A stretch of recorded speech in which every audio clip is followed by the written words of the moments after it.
Welcome to Future Talk.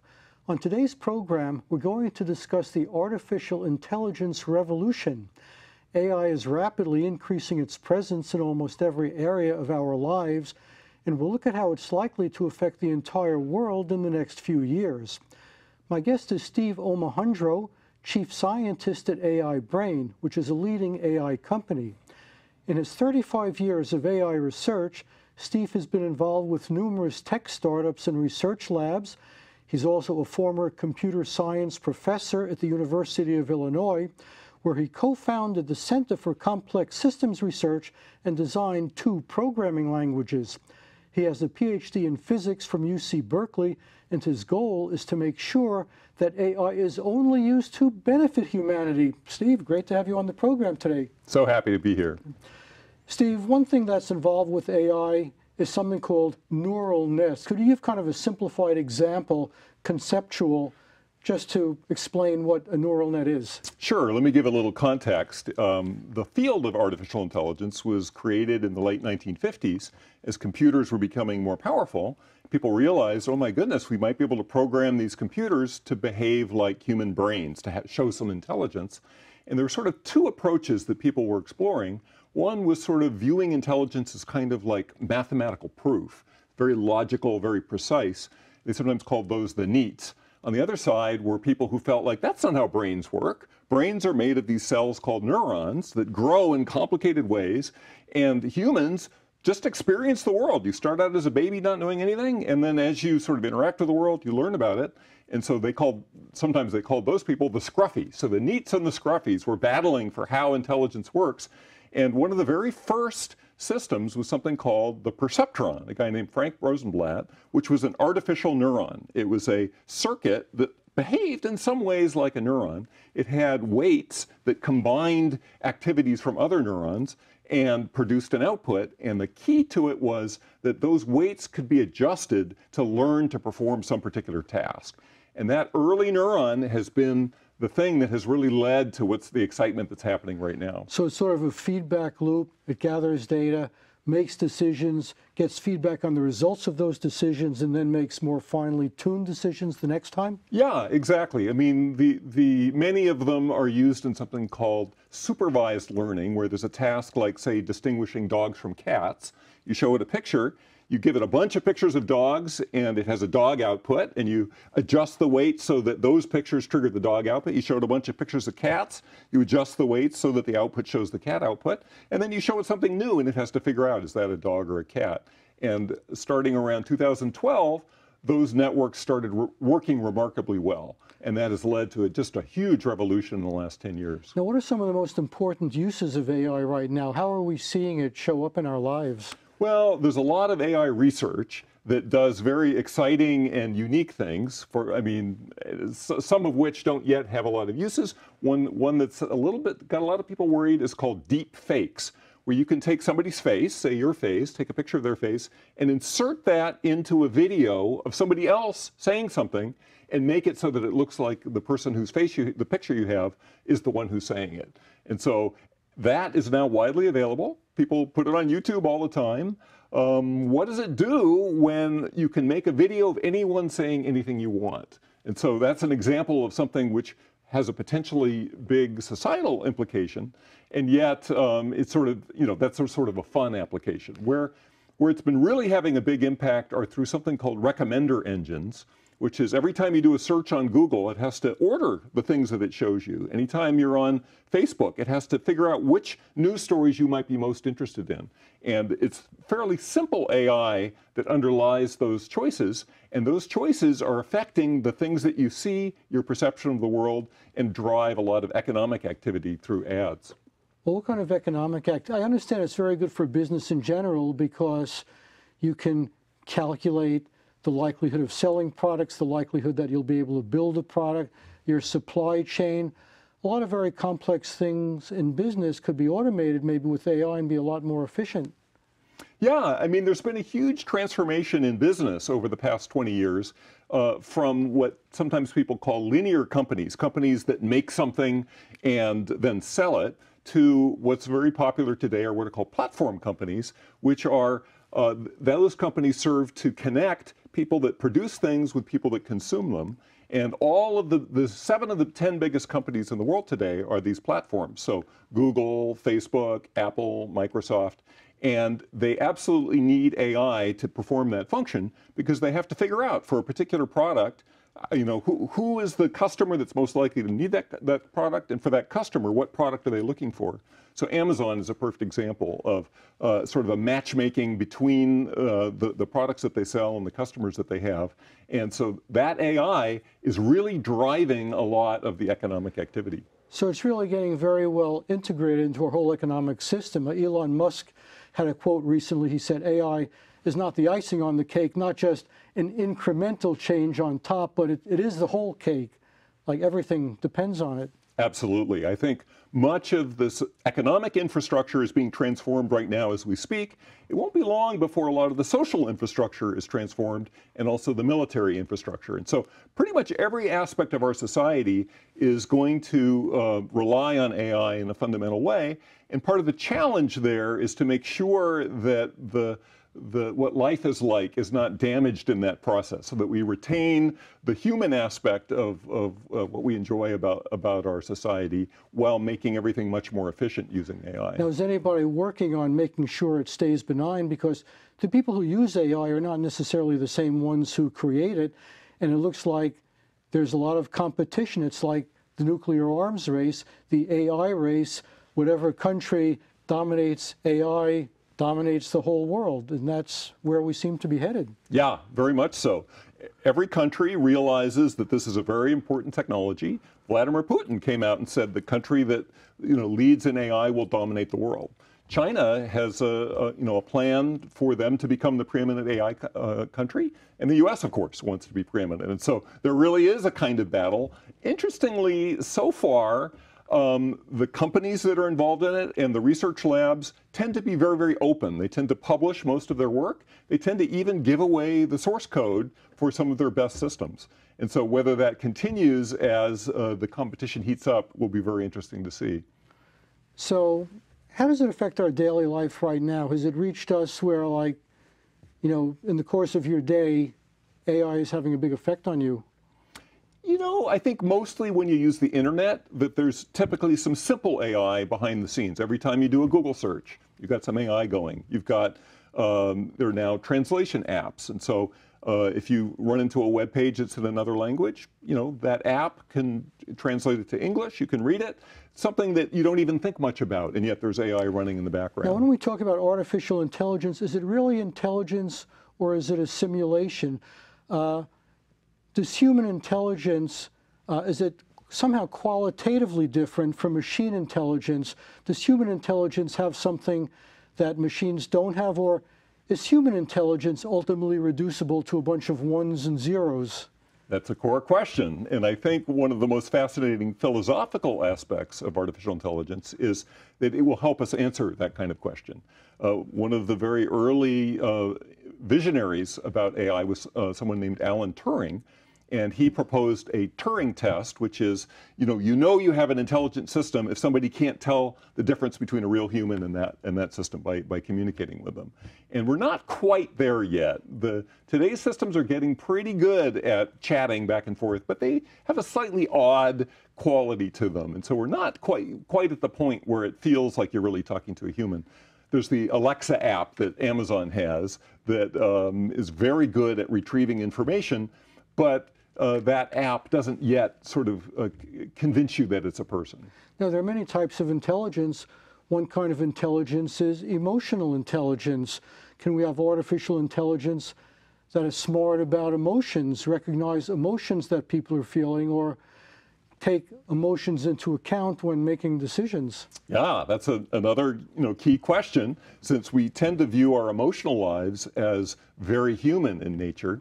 Many labs are working on AI systems to detect emotions, so they can look at your face and sort of figure out, oh, you're angry, oh, you're happy. Even the tone of voice. Even there are now apps that can sort of read your heartbeat from a video and figure out, oh, if you're feeling stressed at a certain moment. And so detecting emotions is one thing. Generating emotions is somewhat more challenging. There's some experimental systems where they're voice systems, and they can express a little bit, with a little bit of emotion. They're still a little awkward, but I think we should expect over the next few years to have systems that are emotionally intelligent in that way. And then the key question will be, are they really feeling the emotions, or are they just simulating those emotions? And I think there's going to be a lot of discussions about that. Well, there's a question about whether machines can actually be conscious, and people are still discussing this. And if you say that, machine is really alive, then does it have legal rights? Is dismantling it like killing somebody? What do you think about that? Should we maintain a clear distinction between man and machine, or say, well, the line is actually a little bit blurry. Maybe we can't always be sure which side of the line you're on? I think that's something we're going to have to decide as we kind of move into this new era. We're starting to see the very bare beginnings of it. Saudi Arabia admitted a robot as their first robot citizen, I think more as a PR move, but still it was a stimulating and interesting question. These systems are very likely to start performing functions in our society. They're very likely to be able to buy and sell things economically, and so they will be economic agents. Do we want them to be full citizens? Do we want them to vote? One of the challenges there is that you can replicate these systems. So if you have an AI that you're really happy with, that you like, well, you can just take its code and copy it. So if AIs are allowed to vote, well, then maybe I'll make 1 million copies of my AI and have it vote for the candidate that I think is best. Or maybe they'll make smarter decisions. Could they look at candidates and say, this person would be a better, or is he still limited by what's programmed into it? Well, these systems typically, the ones that are sort of coming around today, they typically learn. So they build up knowledge through experience. And they're not very good at reasoning yet, but they will be very soon. And so one of the functions I think is very important. I think each person, each citizen, should have their own personal AI that knows their values, knows what they care about, and serves as kind of a buffer from the rest of the world, so that, for instance, let's say you're vulnerable to seeing a certain kind of advertisement. You don't really want to buy a car right now, but if you see a car ad, you might want to go buy it. You could have your personal AI filter car ads so that you don't see them.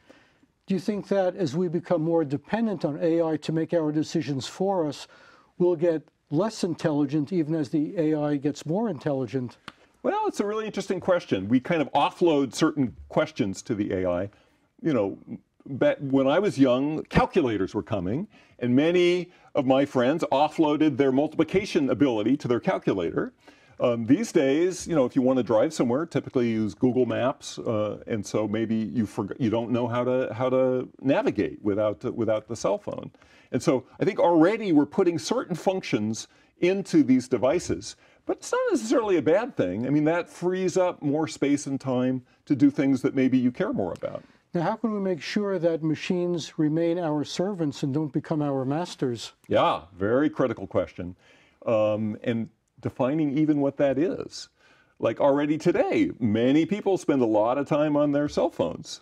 Are we the master of those phones, or are we, getting clicks on our Instagrams as a sort of a slave to that?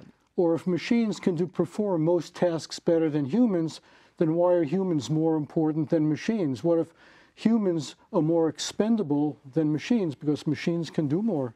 I think we need to adopt a philosophy that humans are intrinsically valuable and important, totally independent of what we might do. I mean, I think most people have that view that, let's say, a young baby can't do much in the world, and yet they're very precious and we care enormously about them. And so just because AIs are performing certain tasks better than us, I don't think that devalues the importance and necessity of humans. Now, if they can do most types of work better than humans, will most humans still have jobs? People who drive trucks for a living could be replaced. People in a lot of occupations could be replaced.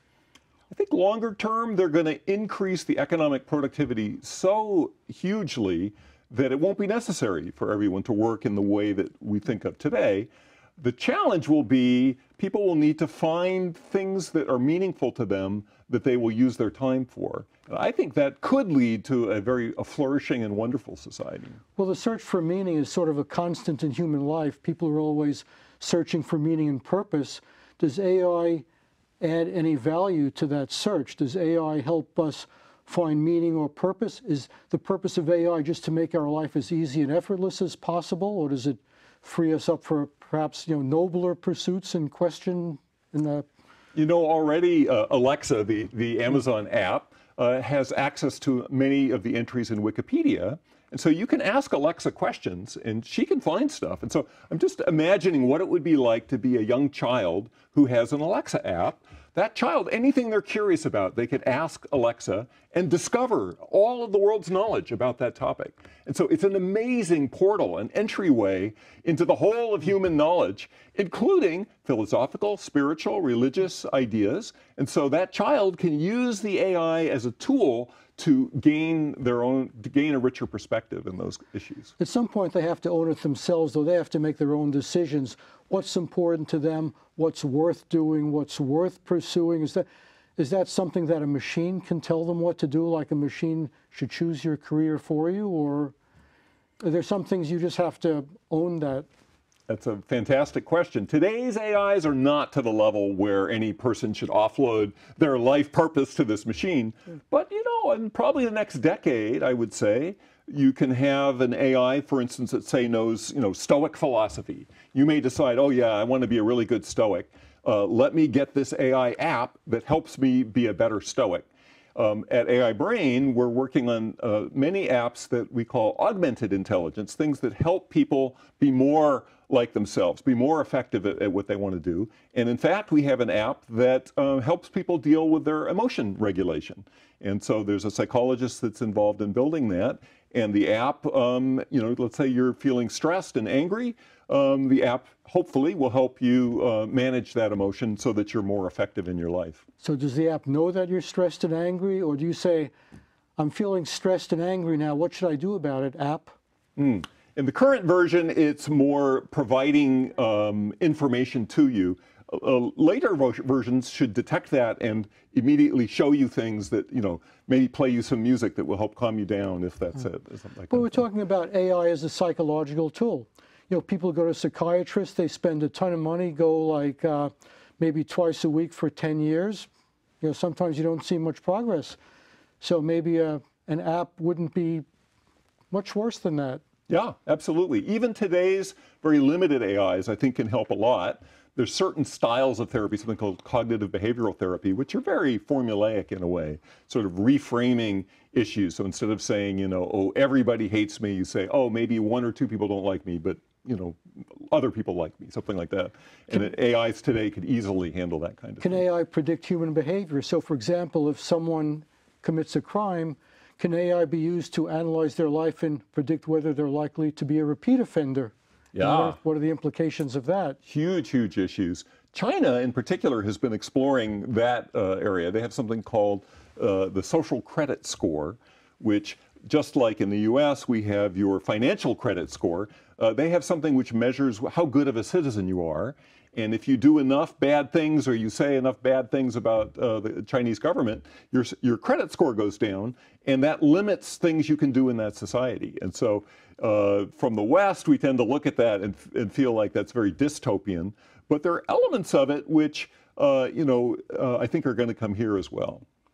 Well, people are very imperfect. Now, if you have a system which is good at detecting faults, that could be very problematic because people will go to great lengths, perhaps, to cover up their faults. Is there something dangerous about saying, this app is going to determine everything wrong with you and put it in a big database so anybody can check it out at any time? Yeah, that's the dystopian view, kind of Big Brother sort of view.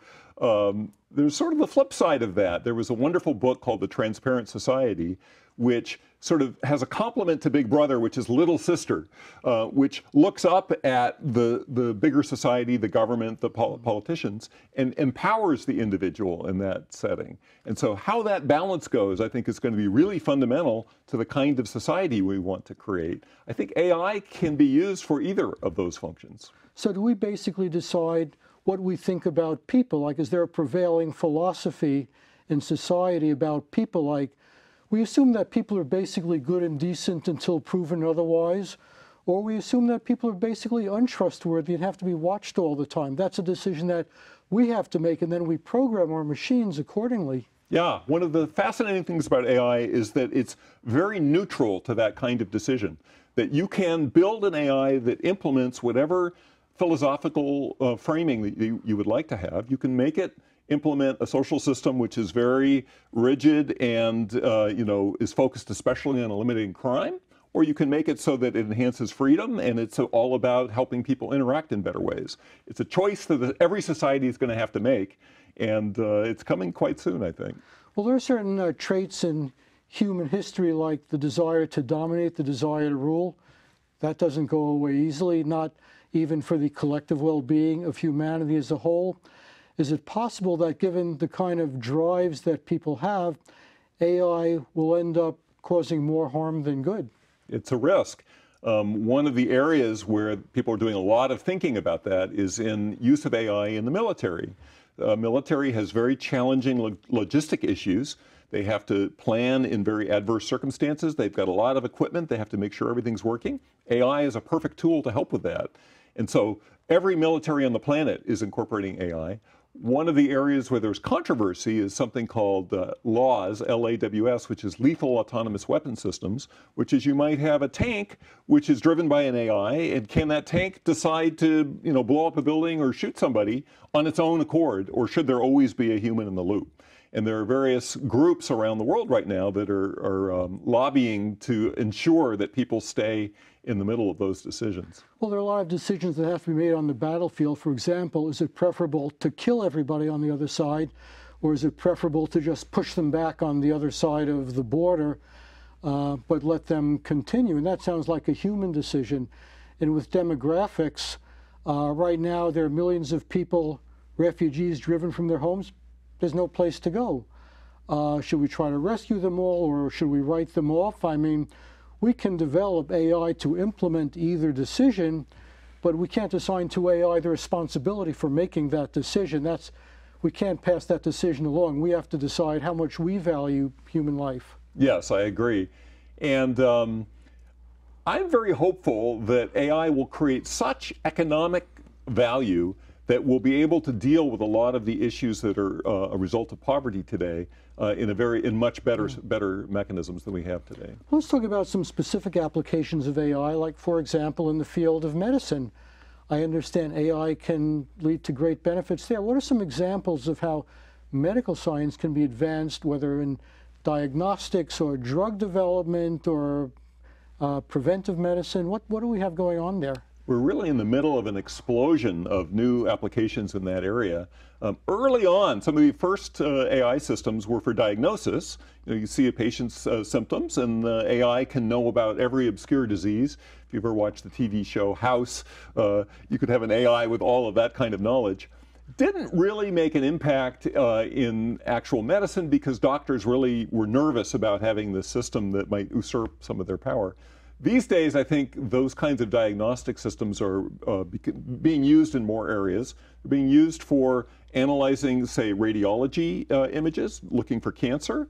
They're being used as robotic surgeons, very, very precise surgeries, such as brain surgery. There are now robot arms that can do those quite well. I saw an amazing talk about a robot that does hair transplant surgery. Apparently, hair transplant involves taking hair from one part of the head and moving it to another one, and it's very boring and time-consuming, takes 3 or 4 hours. It's perfect for robots, and so that was an example of a very useful thing. Drug design is something that's really hot right now, and one of the great challenges in biology has been, given the structure of a protein, how does it fold up? What does it look like? And in order to design drugs to deal with certain bad proteins, you need to know what they look like. And there's been a big advance recently using some of these deep learning technologies in order to do protein folding. And so it looks to me like over the next decade or so, that technology is going to get better and better. I expect to have AI systems which will be able to simulate the full functioning of cells in the next few decades. So does that mean there's a potential to cure any kind of disease, like no matter what virus might happen to come along, we could instantly analyze it and figure out what drug could cure it? Right now, drug testing is a very slow trial and error kind of process. With AI, maybe that could be speeded up. It could generate leads, chemicals that have a high probability of succeeding, and then you focus on those. Yeah, and if you have a good simulation model, you can do the testing in the computer. You don't have to actually do it in real life until maybe the very end. And so you can, potentially dramatically speed up development. And for something like this coronavirus that's going around right now, that would be, huge lifesaver. So is this a great field to get into now? If a young person is just getting out of grad school and they're trying to get, there are a huge number of jobs with AI right Absolutely. now. There's way more demand than there are people that are knowledgeable. There's, at the level of actually building these AI systems, that's important. There's a whole field for data scientists, which are people that mostly use the existing systems to analyze in particular application areas. Every business is going to have to start incorporating AI into that business. They need people who understand AI technologies and who understand that business. And so I think there's just huge, huge opportunity in that area. Does it take a lot of training to get into it? Like Elon Musk recently announced he was looking to hire people to work on AI. He said, no experience necessary. You don't even need a high school diploma.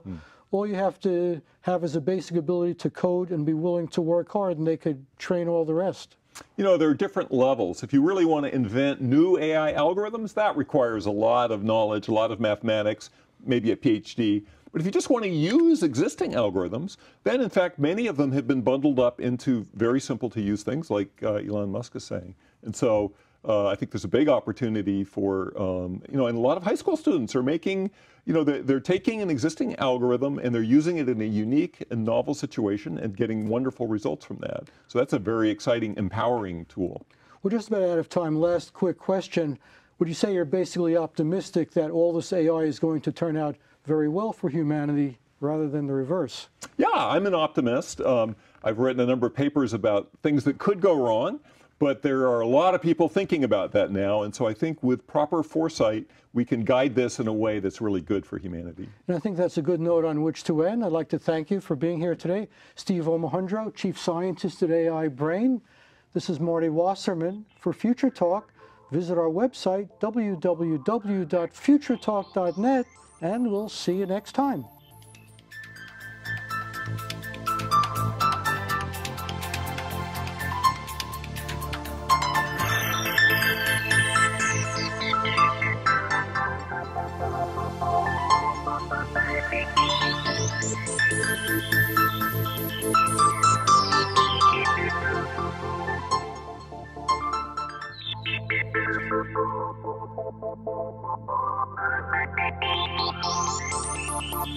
Thank you.